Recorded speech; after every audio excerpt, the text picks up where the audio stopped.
Here in central Montana, it is wide open, not very many people, but it's full.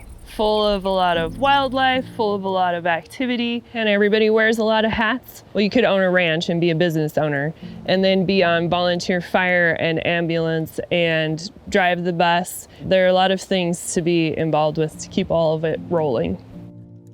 This area is the third largest intact grassland in the world. Many species of birds and wildlife and insects. The biodiversity is absolutely critical. Grazing it is a very important part of the ecosystem. If everybody works together and does good management, we can keep this land healthy for hundreds of more years. Whether you're talking about land conservation projects, so it applies to social issues too, and it all has to be made by the people that it's affecting, because they're the ones that are going to keep it in place and keep it going. The prairies of central Montana are part of the northern Great Plains, one of only 4 remaining intact temperate grasslands in the world.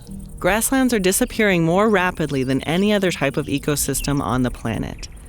Healthy grasslands support all elements of life, including water cycles, wildlife habitats, food sources, and local human communities.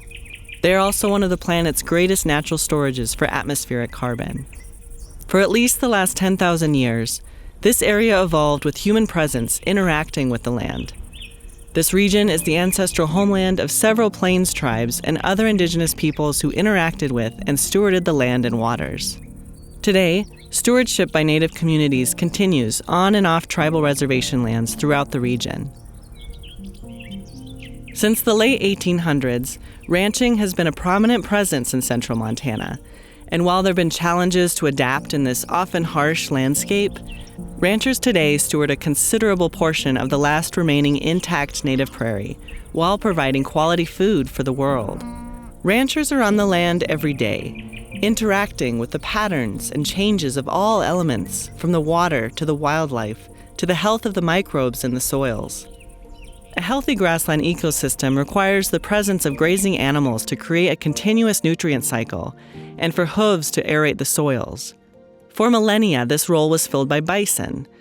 When managed properly, cattle can provide these benefits. But ranchers are under increasing pressures, including low profit margins and increased droughts. What does it mean when ranchers are pressured to sell? Besides the loss of what is likely the heart of a family, the landscape is put at risk of various land uses that could mismanage or fragment habitats. Higher demands are placed on less sustainable food sources, and towns and communities suffer great loss. Ranching families, rural communities, and all life in the land and waters here depend on each other. Here in central Montana, in the face of common challenges, there are partnerships, sometimes untraditional ones, that are being created to strengthen the vitality of all life. If this landscape is to thrive into the future, relationships between the people must mirror the relationships of the root systems found under the surface of these grasslands, functioning in interconnected ways for the betterment of all. This is a story of heart, connections, and adaptation, as told by the people who live and work in partnership within this landscape.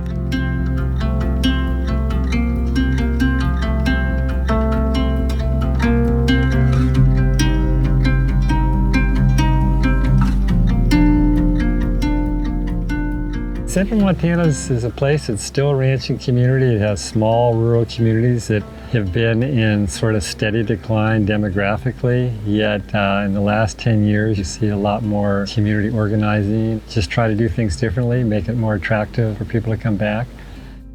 This is where I grew up.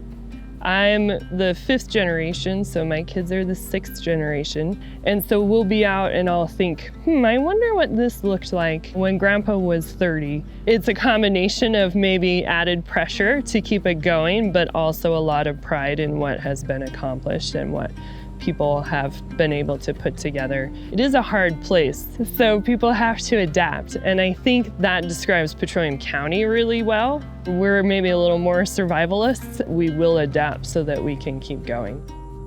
Ranchers rely on their land. If we don't take care of it, we can't pay our bills. But it's a lot more intimate than that. We're taking care of it for the next people and taking care of not just the wildlife, but the plants and the soil and all of the rest of what goes into making a place is not something that people take lightly. It is a big responsibility.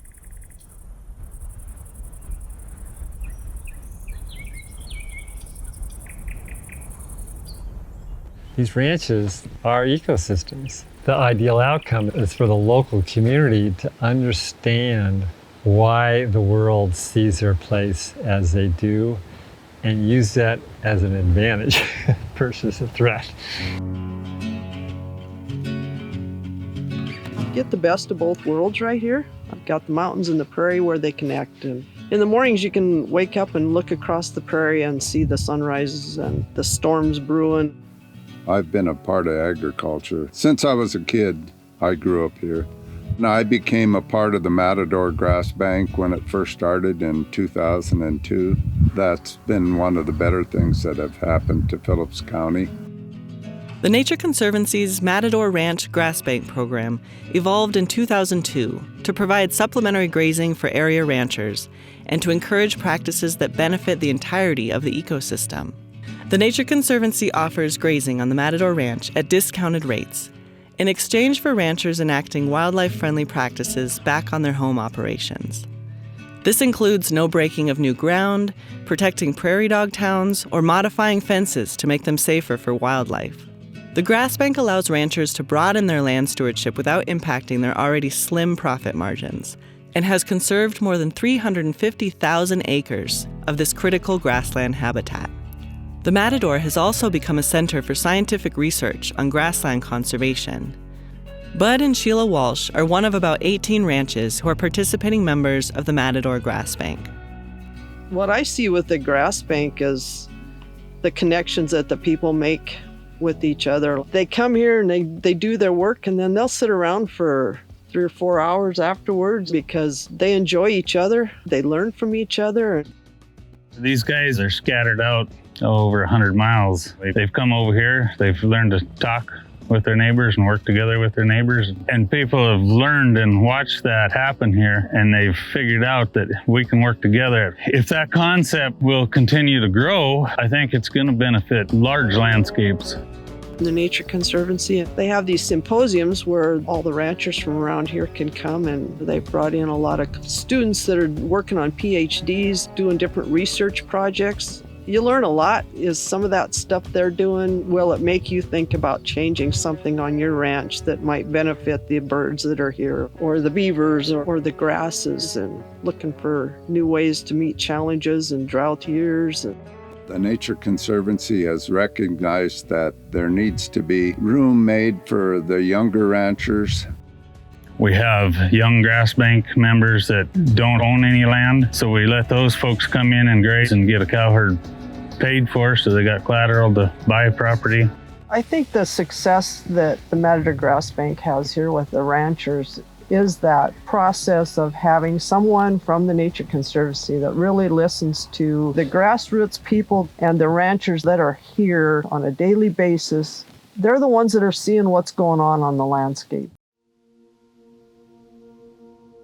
In the 1990s, the significance of this region's ecosystem drew heightened attention from conservation groups and government agency. Proposed land use regulations threatened the economic viability of ranching operations. In 2003, a group of about 30 ranchers came together to determine their own fate in guiding land stewardship. That group became what is today the Ranchers Stewardship Alliance, or RSA. Bud and Sheila have been members of RSA since its early days.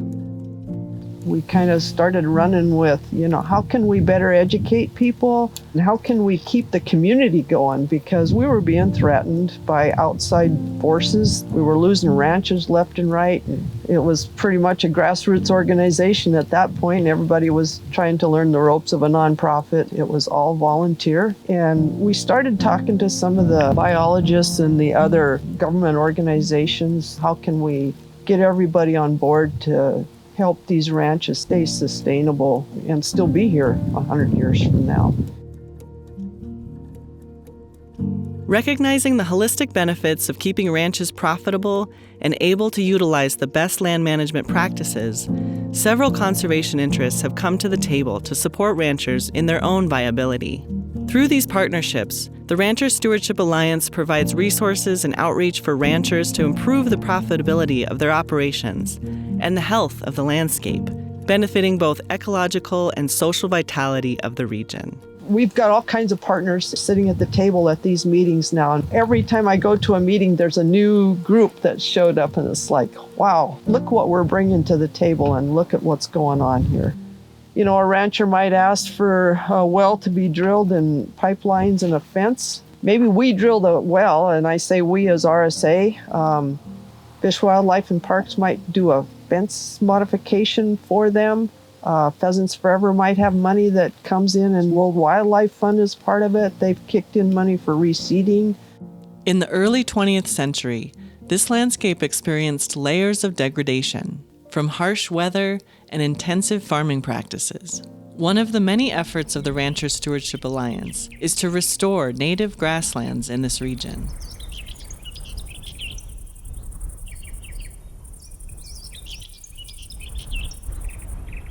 RSA is a rancher-led organization.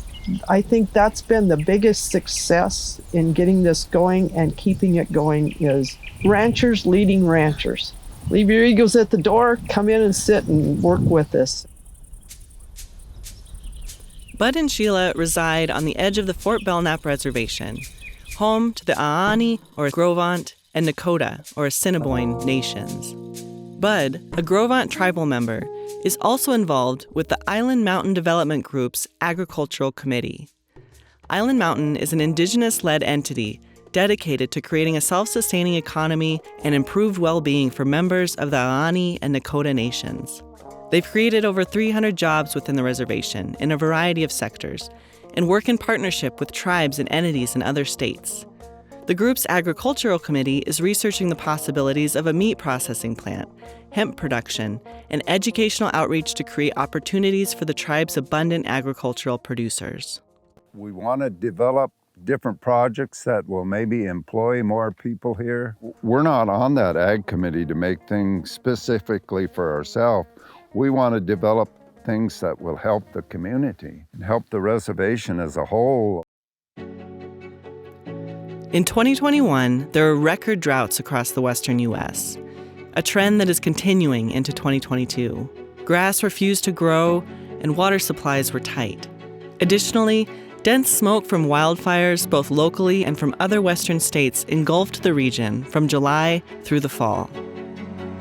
It's just been dry, and to have just back-to-back 90-degree, 100-degree days, just day after day after day is, I think, somewhat unparalleled. If you go back to the 30s, even those real drought years, they got 6, 7, 8 inches of rain. I mean, down at Millstone, I think they've gotten 2 inches. Cattle eat grass. And because the drought is so broad, accessing affordable feed is almost impossible because everybody's in the same boat.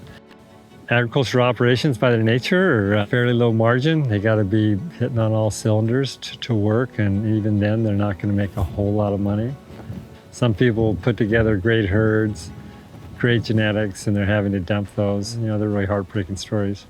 But a lot of people say out of wrecks like this come a lot of new ideas and creativity, and our goal is to have less than 5% bare ground. That means when it does rain, we are going to have a greater chance of capturing more moisture. There'll be less runoff.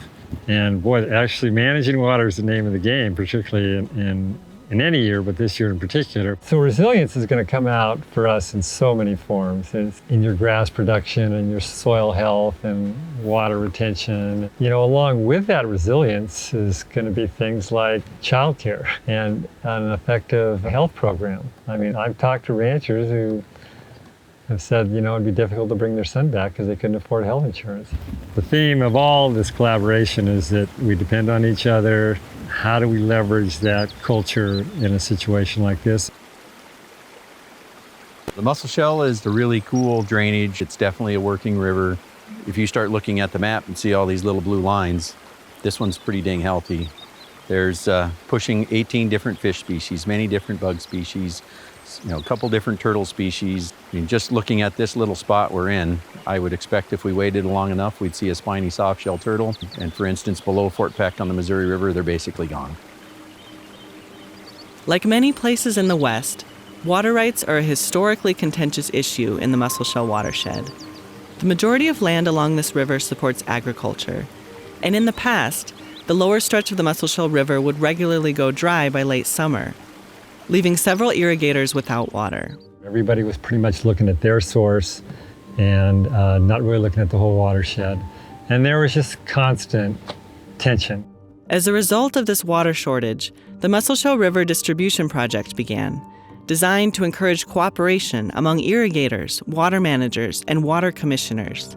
This successful distribution effort has kept the river from going dry for nearly 20 years and prompted ranchers to look at the river more holistically. This paved the way for the formation of the Musselshell Watershed Coalition. The Musselshell Watershed Coalition started in about 2009. There's 3 big water user associations on the Musselshell River. And it was Bill Melton who asked the water managers, we've got aging irrigation infrastructure, that was built mostly in the 1930s.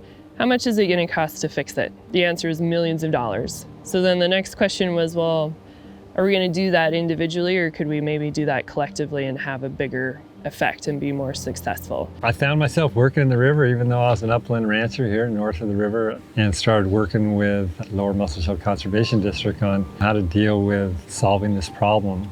Then 2011 came. Classic flood just blew the river apart, tore up piles of infrastructure. It was really a devastation. It affected all of the irrigation infrastructure. It affected the town of Roundup significantly, and then it affected individual landowners too. That event served to really kind of pull people together to realize just how much the river connects them. You had interested folks in looking how they could help their neighbors and what could be done collectively rather than each individual tries to figure out how it goes.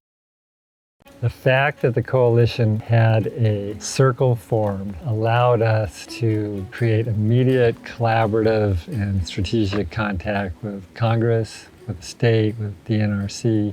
And since then, it's been a lot of planning efforts, a lot of resiliency planning. The coalition began getting a reputation that if it got a grant or it got anything, it just got it done. And nobody knew exactly what they were doing. It's like any group that starts, you just start. The main thing that the coalition does is serve as the communication forum for all of the different partners working along the river. And the water users didn't used to talk to each other because they were fighting over whose water was whose. And the agencies didn't always talk to each other, and for sure the landowners didn't talk to the agencies. But now, when everybody's talking together, you get a lot of stuff done. The Musselshell Watershed Coalition includes 4 water user groups, several conservation districts, state and federal agencies, and local residents across 5 counties.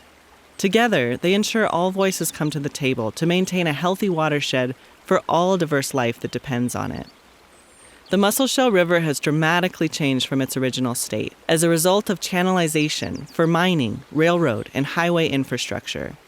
Along with many other river coordination efforts, the Musselshell Watershed Coalition takes on projects to restore the river's natural floodplain, which prevents erosion and negative impacts from floods, slows the flows to replenish aquifers, and benefits the overall health of the ecosystem. So the role that I brought in was really the technical piece. What species are here? What could be done to make it better for those species? So at one of the meetings, they asked, what my vision was of the river. And honestly, the river was only in a shape where we could have that conversation because of the hard work that they had put in for where's water going and who's getting it. And I said, really, at this point, the river has been so modified from its historic, really up to you folks. What do you want it to look like? The interest was there. Hey, we have the opportunity actually, rather than somebody coming in and saying, this is how we want it to look.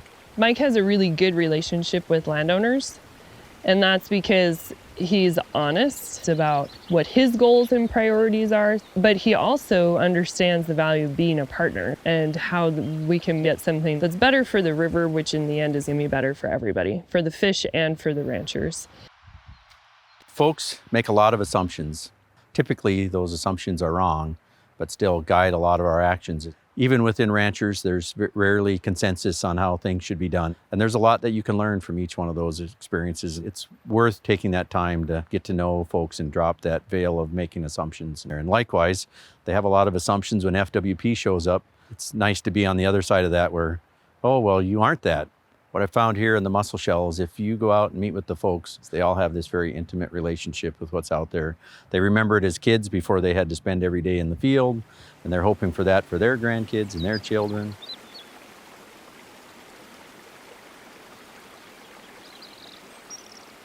There's very few public access points in the sense that you see in other rivers or other lakes. The county, they were able to acquire land and thought, we could partner with Fish, Wildlife, and Parks for a potential access site. The neat part of that is even if you don't fish, you'll be able to float down to this area and be able to take out all with legal access. Having people be able to come down to the river and enjoy it really does lead to more community, more support. They might be having physical and mental struggles, and this is a place where they come to just kind of break away and heal from that.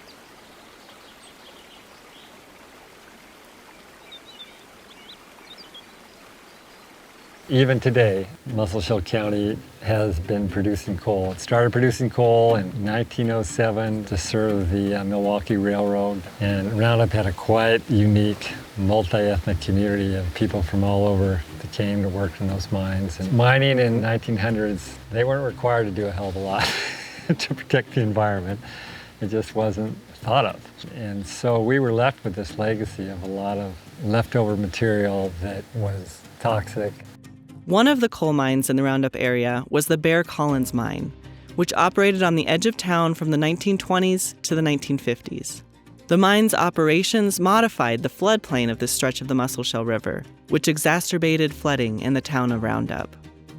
The Montana Department of Environmental Quality's Abandoned Mine Lands Program, or AML, worked with local partners, including the Musselshell Watershed Coalition, to clean up waste from the Bear Collins mine site and restore the natural contour and vegetation of the floodplain. Several partners are now working to create a network of recreation trails, directly connecting community members to this river.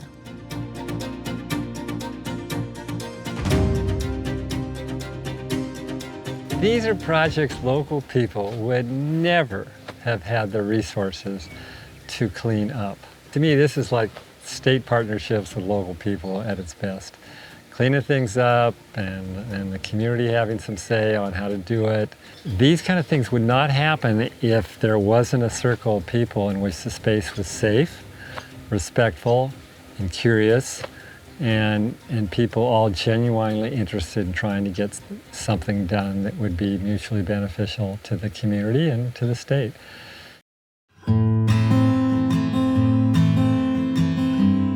Petroleum County is a vast 1,600 square miles. It is the least populous county in Montana and the 7th least populous county in the United States. Winnett, with 188 residents, is the county seat and the only town in the county. If you spend time here, you'll witness a vibrant community of big-hearted residents who roll up their sleeves to help one another, no questions asked, and who take great pride in their ability to produce quality food for the world and steward the landscape within which they're all deeply embedded. I love Winnett because of the people. They root for each other and really come together in times of need. ACES stands for Agricultural Community Enhancement and Sustainability. We had our first meeting in the fall of 2016. We were just a group of producers that Bill Milton and Diane Algren, a rancher in the Winnett area, decided that we should have this neighborhood meeting to talk mostly about how we could address wildlife issues ourselves as landowners, as opposed to the BLM saying this is what you need to do for like sage grouse specifically. So the conversation became much larger. The overarching issue of how we can keep our community a place where people want to live and people want to move to was the bigger issue. The first thing that we launched into was serving local beef in the school. There were several stock grower members there, and so they said, we'll go out to our membership and see who wants to donate beef to the school. And we met in October and November of 2016, and by February of 2017, we were serving Petroleum County beef in the Winnett schools.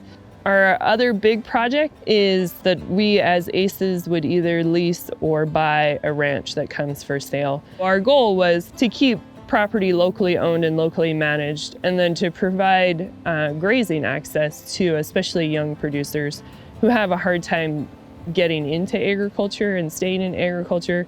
When property comes up for sale, it's usually too expensive for agriculture to pay for. So that means that they're absentee landowners who are usually buying property for its recreation value. And the reason that that matters is those people don't live in our community. We only have 500 people in our county. We need every person to be on volunteer fire and ambulance and school board and county commissioner and all of those things. So when people buy property and then they don't live here, it really impacts everything. In working on that project, we've met a lot of non-traditional partners. That wasn't something in 2016 any of us would have imagined that we'd be working with the Nature Conservancy or the World Wildlife Fund. But in investigating how you would go about buying a ranch, we met the Ranchers Stewardship Alliance and we met the Nature Conservancy. RSA has been working with the Matador Ranch and their grass bank for 20 years now and introduced us to the idea that maybe if you embrace things that you don't know, you'll learn a lot of new exciting things. We didn't know that the Nature Conservancy or World Wildlife Fund supported agriculture or family ranching until we welcomed them to a meeting and got to learn more about them. They're very big organizations that make people uncomfortable because they're very big organizations, but we know the people in Montana and the people we work with, and we've developed a really trusting relationship with them.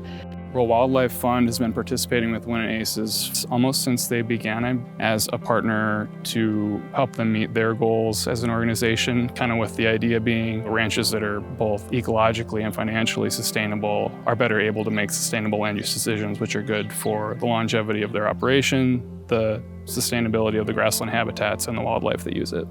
If you spend enough time in these rural landscapes visiting with ranchers, it'd be really hard to not realize that they are as invested, if not more invested, in the well-being of their grassland habitats, the diversity of wildlife, the abundance of wildlife year to year, certainly than people that don't live in this landscape, and I'd say at least as much as most people that call themselves wildlife enthusiasts.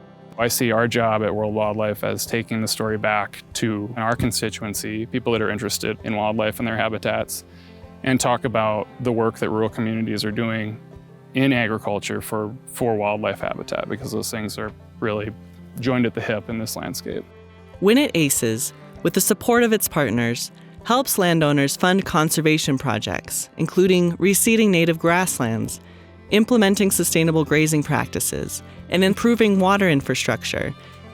We're always looking at the fences. We don't have any reason to have a 5-wire fence right there, and so we can put it back in a 3-wire, and then the pronghorn can go under, and the sage grouse can go through, and the deer and the elk can go over.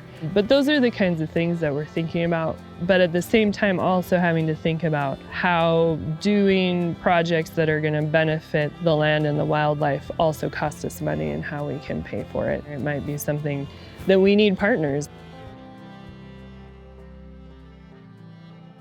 Because we're a small community and the people involved in ACES are involved in everything, they really understand the connection that we need housing in order to have teachers at the school, in order to have a daycare, in order to be able to hire hired men. In addition to the tire shop, and all of those businesses are key to our ranches being successful, and so we need to make sure that those businesses have the support and the infrastructure that they need in town. ACES started kind of with agriculture-focused projects. We have grown to include community enhancement projects as well. Really, we were thinking about young agriculture, how we can provide economic opportunities, as well as just quality of life opportunities to make it a place that people want to live. So we're here at the Win It School. There's about 85 students, kindergarten through senior.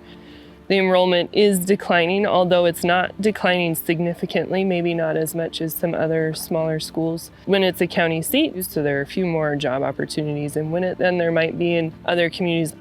We feel like we have a really great school that is one of the reasons we moved home. And new people coming to the community would want to know that they have a good school to send their kids to, and that the school's going to stay open. That's always a concern. When the school closes, it's not long after that the community really fizzles and dies because there's no center there bringing people together.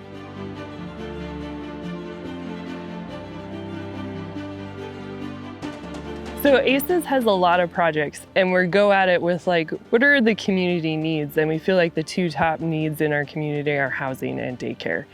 So this is ACES' most exciting project right now that we're in the middle of. This is the Oddfellows building, but a lot of people remember it as the Sugar Shack. It was built about 1914, so it is one of the oldest buildings in Winnett, but it has now been empty for 30-some years, and the community center has given it to the ACES Community Enhancement Committee. We're gonna move it about 2 blocks down Main Street, and our vision for it is to meet housing needs, so the second floor would be an apartment space, and then really we want a coffee and ice cream shop, maybe bakery and some breakfast goods, and would just provide an informal meeting space in town for people to gather in. So the foundation was dug and all of this done with 250 hours of volunteer labor in the month of July when it was 105, 110 degrees. Getting volunteers is an interesting question because there are a lot of people who are really committed to their communities. They're already volunteering a lot of time. About half the people working on this project were also on volunteer fire. So every time a storm came through, I was like, we can't get a fire tonight because those guys won't be able to show up tomorrow. There's 4 lots here that ACES purchased, which is also really exciting because we won't stop here with this. We dealt with the landowner to get a really great price on 4 lots here. We got a large donation from one individual, and then we did fundraising to be able to buy the lots and get this all done and ready. In spring of 2022, with the efforts of the Winnett ACES team and other community members, the Oddfellows Hall was successfully moved up the street to its new foundation, where remodeling can begin for the new chapter of the building's life within the community. ACES is also working with the courthouse to turn the top floor into apartments and business spaces. We have buildings, they're just not being used. So let's figure out how we can use some of those buildings to meet our needs, whether it's daycare or housing or just better quality of life through more businesses.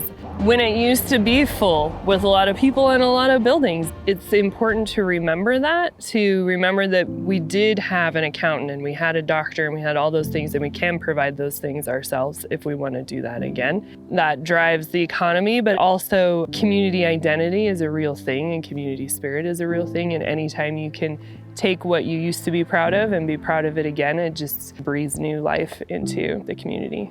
We have a member who's described being a part of Winnett ACES as being life-changing. And I think the rest of us would agree with that. That we really do have fun together doing things. We feed off of each other in a really positive way. I think the biggest thing is working with non-traditional partners and realizing that groups like the Nature Conservancy really do care about family ranchers and what's happening to the people on the land as well as the land and the wildlife.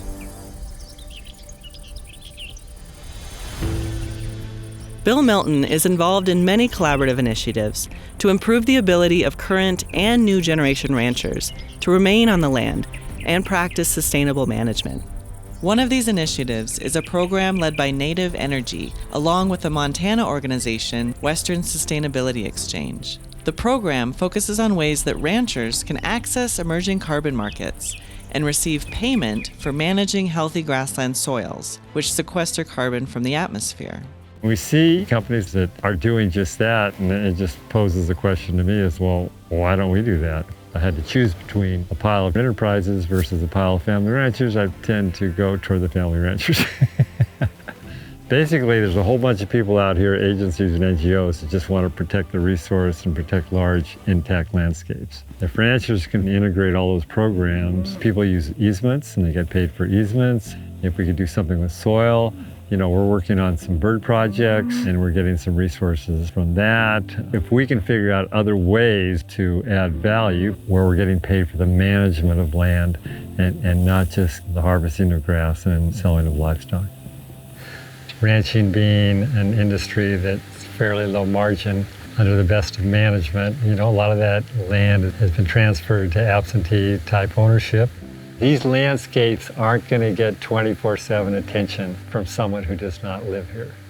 And that maybe is the nail in the coffin. You've got to keep the people who live here have a reasonable chance to be successful and be healthy. Natalie Berkman has been with us going on 2 years. The apprentice program was developed down in the Southwest with the Quebec Coalition, which is another kind of multi-stakeholder group in the Southwest. And they had some of their people say, you know, how do we get young people that haven't had the chance to grow up on a ranch? How do we introduce them and build skills so they might have a fighting chance to get a job somewhere, or even better yet, create a business within that community? I like working on the Milton Ranch because we walk everywhere. We do all of our cattle moves and drives on foot with dogs, which is a little bit unusual for a ranch of this scale. Beyond just getting to know the landscape really well and, you know, pay attention to every step I take and what plant is growing, it's like, hello, Natalie, like, this is the most beautiful place you could possibly work. You know, take it all in and take a breath.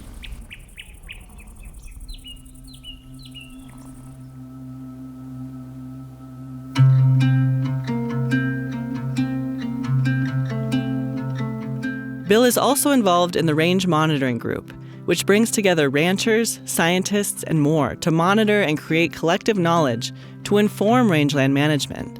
A grant from Sustainable Agriculture Research and Education has kickstarted a pilot program involving Bill and 2 other ranchers in central Montana.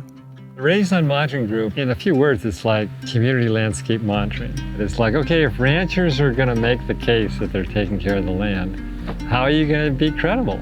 We're actually putting together some kind of a platform in which our data relating to soils, plants, and birds, we're starting to overlap that in kind of graphic form to show trends on a ranch. If I look at monitoring from 10 ranches around me and see what they're learning, that's that collective wisdom thing. One, it provides a great feedback loop to us. Probably the most primary thing to us about, well, what are you doing? What are you doing?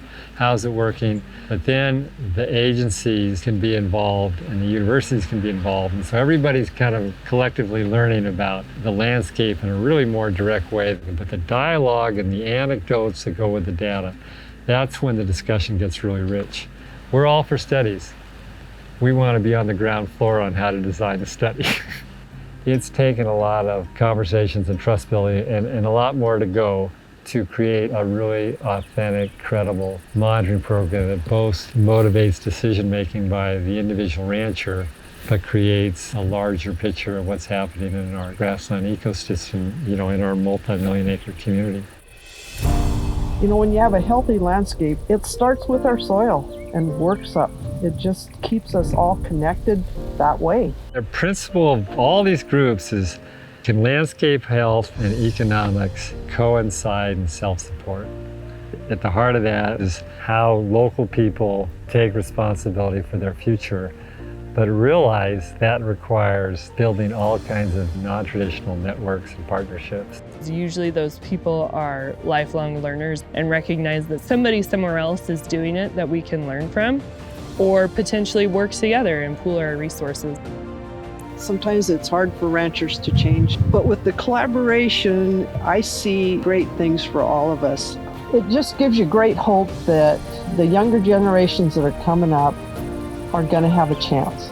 We've made an impact now to keep that going for the future.